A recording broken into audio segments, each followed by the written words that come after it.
wabarakatuh. Perkenalkan, kami dari Pendidikan Guru Sekolah Dasar Angkatan 2017, Fakultas Keguruan dan Ilmu Pendidikan Universitas Borneo Tarakan. Di sini kami dari kelompok 3, yaitu kelompok mata kuliah kurikulum SD. Di sini kami akan membahas mengenai kurikulum yang ada di Amerika Serikat. Adapun anggota kelompok saya, yang pertama ada Abdul Ghafur, yang kedua ada Nurwijaya Saputra, yang ketiga ada Niki Angelin, dan yang keempat ada Yeskia Lukas, dan yang terakhir ada saya sendiri, Reski Ananda Putri.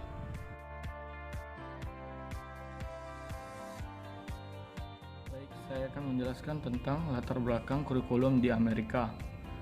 Perencanaan dan perkembangan kurikulum merupakan suatu pekerjaan yang memerlukan telaah perencanaan dan perkembangan untuk memenuhi persyaratan kelayakan.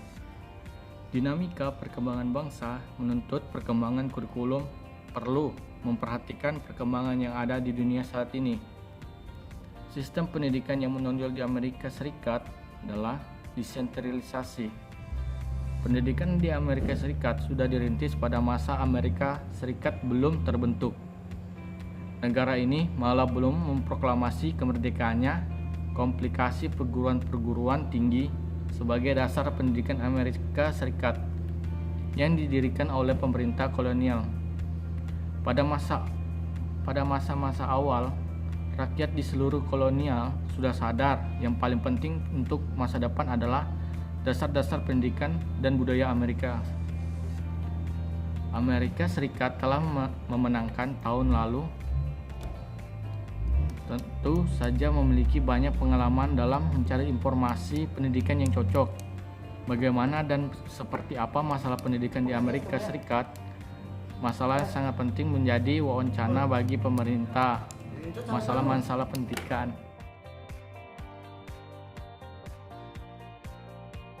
Kewenangan dan tanggung jawab pendidikan sudah diserahkan kepada negara bagian dan pemerintah daerah.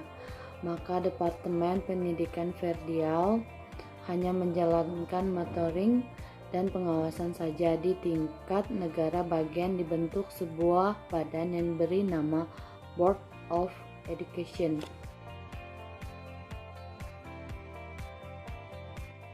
Kurikulum di Amerika.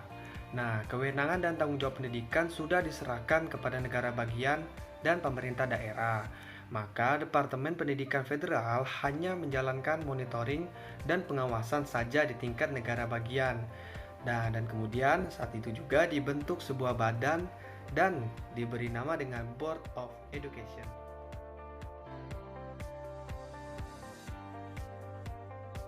Membahas tentang manajemen kurikulum di Amerika Serikat.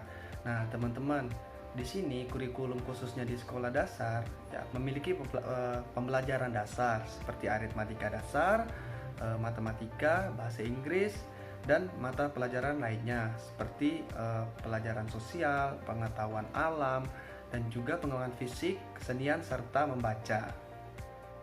Teman-teman, untuk junior dan high schoolnya, SMP dan SMA-nya itu memiliki beberapa pelajaran dasar sama seperti SD, yaitu ilmu alam, matematika, bahasa Inggris, dan ilmu sosial. Nah, khusus untuk siswa high school, siswa SMA itu memiliki mata pelajaran pilihan seperti atletik, karir, pendidikan teknik, pelajaran komputer, bahasa asing, dan beberapa mata pelajaran lainnya. Oh ya, kemudian juga guru-guru di Amerika Serikat itu harus memiliki sertifikat mengajar untuk mengajar, dan ini bisa diperoleh dari pemerintah maupun perguruan tinggi. Jenis-jenis kurikulum yang ada di Amerika Serikat itu sendiri terbagi menjadi 4. Yang pertama, kurikulum formal dan informal. Yang kedua, kurikulum tersembunyi atau bisa disebut hidden kurikulum. Yang ketiga, kurikulum nol. Dan yang keempat, kurikulum jarak fisik. Yang kedua, kurikulum tersembunyi atau bisa disebut hidden kurikulum. Kurikulum tersembunyi dapat didefinisikan sebagai kultur dan nilai yang lebih menonjol yang dianut oleh aktivitas akademik siswa dan juga guru di suatu sekolah. Kurikulum tersembunyi mencerminkan ideologi yang dominan dalam suatu sekolah. Yang kedua, kurikulum tersembunyi atau bisa disebut hidden curriculum. Kurikulum tersembunyi dapat didefinisikan sebagai kultur dan nilai yang lebih menonjol yang dianut oleh aktivitas akademik siswa dan juga guru di suatu sekolah. Kurikulum tersembunyi mencerminkan ideologi yang dominan dalam suatu sekolah. Yang ketiga, kurikulum nol. Konsepnya sangat berhubungan dengan kurikulum tersembunyi. Kurikulum nol mengacu pada pelajaran yang diajarkan dengan tanpa sengaja.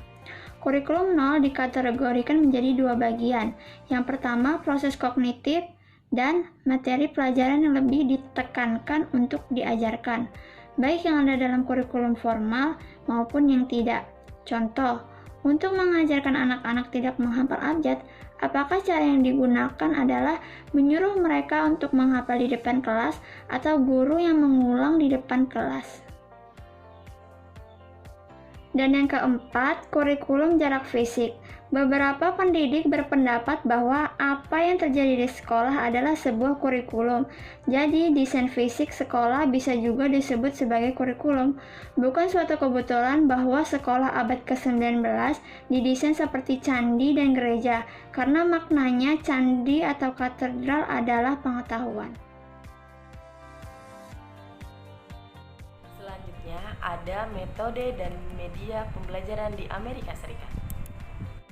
Yang pertama adalah reading and writing, di mana pembelajaran ini dilakukan dengan menggunakan teks tertentu yang dipilih oleh guru. Dalam sistem pembelajaran ini, guru menerapkan pembelajaran membaca, diskusi, tanya jawab, dan pembelajaran menulis.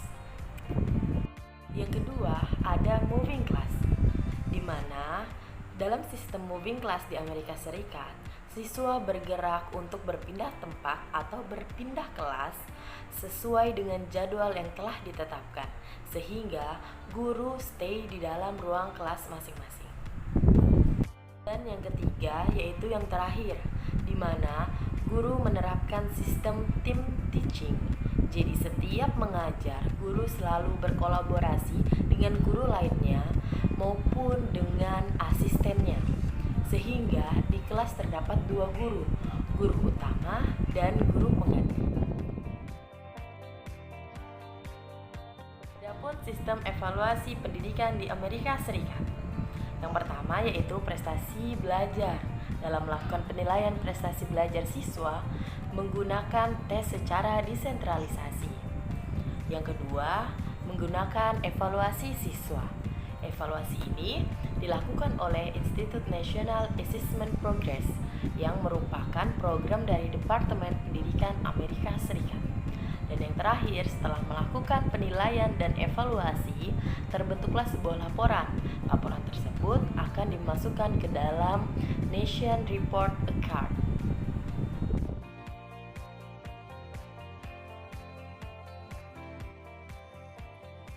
Baik, saya akan menjelaskan mengenai perbedaan kurikulum Amerika dan Indonesia. Berdasarkan asas filosofis antara Amerika dan Indonesia mempunyai perbedaan yang mendasar dalam kurikulumnya. Yang pertama, Amerika tidak ada kewajiban bagi sekolah untuk mengajarkan suatu agama. Bagi Amerika, agama merupakan hak individu masing-masing, bukan urusan negara. Sedangkan di Indonesia, dengan asas Pancasila, mengharuskan negara untuk menyelenggarakan agama di sekolah-sekolah. Yang kedua, Indonesia sudah mengajarkan PBB pada anak SD, di mana PBB ini peraturan baris berbaris merupakan penanaman nilai nasionalisme. Sedangkan di Amerika, menanamkan siswa-siswi dengan melakukan sesuatu yang bernama Pledge of Allegiance. Mereka mengucapkan sebuah pernyataan kesetiaan selagi menghadap kepada bendera Amerika Serikat. Yang ketiga, Indonesia sekolah negeri memiliki biaya relatif murah jika dibanding dengan swasta. Sedangkan Amerika sekolah negeri bebas biaya. Pendidikan Amerika Serikat disediakan secara gratis. Yang keempat, Indonesia ujian nasional dan ujian sekolah merupakan faktor kelulusan, sedangkan Amerika Serikat hanya memiliki 3 ujian standar dan 2 dari 3 ujian tersebut tidak mempengaruhi kelulusan murid. ujian nasional Assessment of Education Progress hanya untuk mengetahui kemampuan belajar siswa dalam suatu daerah, dan State Achievement Test hanya digunakan untuk mendapatkan dana tambahan dari pemerintah.